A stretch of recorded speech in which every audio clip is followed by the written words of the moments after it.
And when we have not just black children, but white children and Mexican children and in any child growing up without a father, whether that father was, removed from the child's life because of a court order, or, whether it's a deadbeat dad, that has an astronomically negative impact on children's lives. There was a groundbreaking study that came out recently showing that, when you have children growing up with single mothers, out of all of the demographics compared to children with single fathers, right, children with both parents present, children with single mothers grow up with the worst outcomes. Right. Yeah. It's not to point, the finger at the mother to say it's all the mother's fault, but it, when you look at the same study, it shows that single father households are almost doing as well as both parent households being. Exactly. And see, that's why I just say that the Democrats push poverty and the right pushes prosperity, because I grew up in a two-parent household. Things aren't perfect in a two-parent household, but they will literally argue abortion over a two-parent household, which is just asinine. Yeah. And I think that the more we just, like, as you say, you feel that there's things you can't say as a white guy. I look at people like yourself and Mr. Walker as very brave, because you're willing to push even the message that people like me are saying and take criticism from white liberals and have to face black Democrats saying, oh, you're racist, because you know what you're really trying to push. You're really just trying to push against a system that has brainwashed a huge amount of people for the worst of us, and that's all I'm pretty much trying to touch bases on. I completely agree with what you're saying, but that's why I say things like they're pushing poverty, because they push single parent households. So I don't have to go into depth and argue with a communist on Facebook. Hey, well, do you know the statistic that they just put out? No, I'll just say they're pushing poverty. And for whatever reason, that seems to trigger them so much. There is really deep sociological theory at work here. The family, the nuclear family, is the primary unit of any civilization. And when you break that up, when you take fathers and mothers away from their children, when you have higher rates of divorce, you have, more and more people not just breaking families apart, but not having families at all. Our generation, Gen Z, or millennials, I'm not quite sure how old you are, we're not having kids. And if we are having kids, we're having them out of wedlock.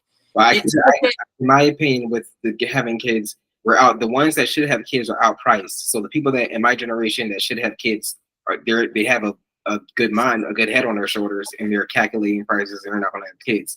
The people in my generation that are actually going to be on the more left-leaning side of things, they really are lacking resources, and they're the ones having the kids. So that's why you see a big push on both sides. You see a push of somewhat what seems to be population control on their side, that maybe they're not interested in them having kids, and they'll take kids to third world countries.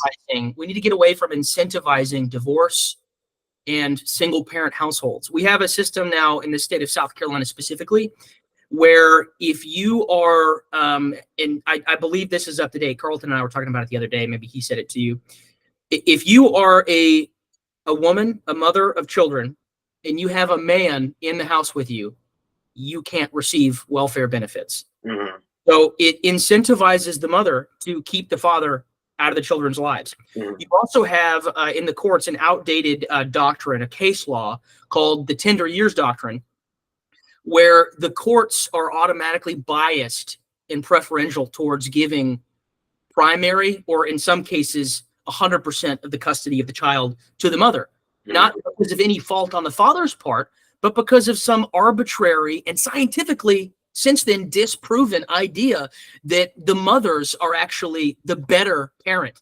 It's not better or worse. It's kids need their mamas and their daddies. Yeah. And we have got to get Carlton into office, because he's one of the few people through his own experience that understands how dreadful the family court system is against men. If we want to help the Black community specifically, frankly, one of the biggest issues is fatherlessness. Yes.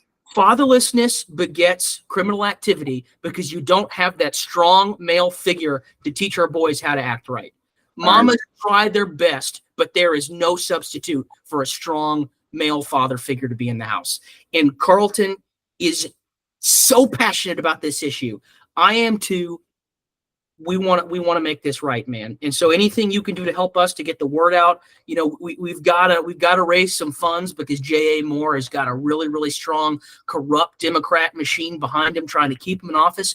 He's been in office for 6 years. He's got nothing done, man.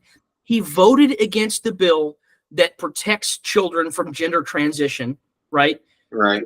He's, by his voting record, he's pro genital mutilation of children, okay? He doesn't even show up to votes.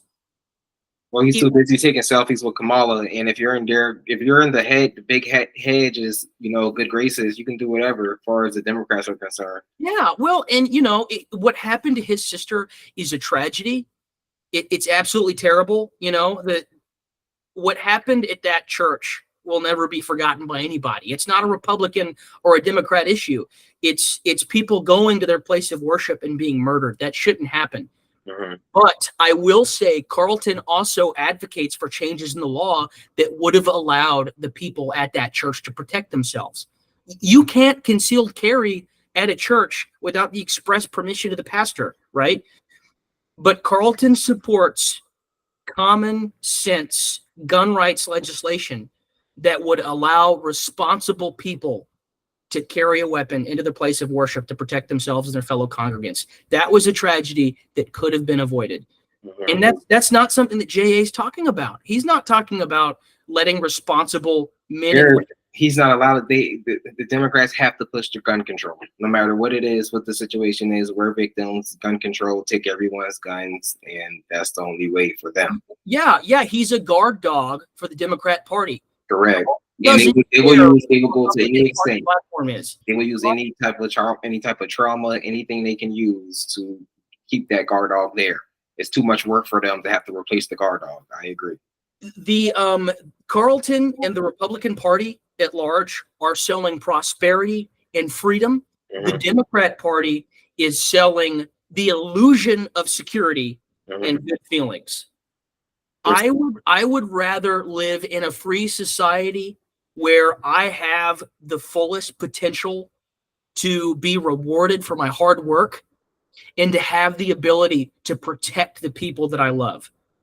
Whether that's through having a robust police force that protects my neighborhood, or keeping a gun on my person so that I can respond quicker than that 15-minute police response to protect myself, my wife, my children, and my property. Carlton supports all of these things. He wants to eliminate the state income tax. That's something that we've talked about potentially. There's so much here and so much potential for the North Charleston, Goose Creek, Hanahan community. We need their support. We need them to take the jump from the Democrat Party that's been letting them down for generations and come back to the party of Lincoln. I agree. 100% agree. Like you're saying, the Republican Party is pushing prosperity. Like I said, I won't hold you up. Thank you so much, Mr. Henry, for hopping on this call with me. I will get on the call with Mr. Walker immediately if he's available, and we'll just keep pushing, and we will get this word out. I completely agree with everything you're saying, everything you're doing, and I commend your efforts, and I would like to say that you are very brave for the message that you are pushing. Thank you very much. I appreciate your time, and to anybody that's able to hear this conversation that we had today, I hope that you'll look Carlton up and you'll give him a chance, because he really, really cares about you and he cares about this community. No more jamore.com. That's right. All right. Thank you so much. God bless you. You too. Thank you.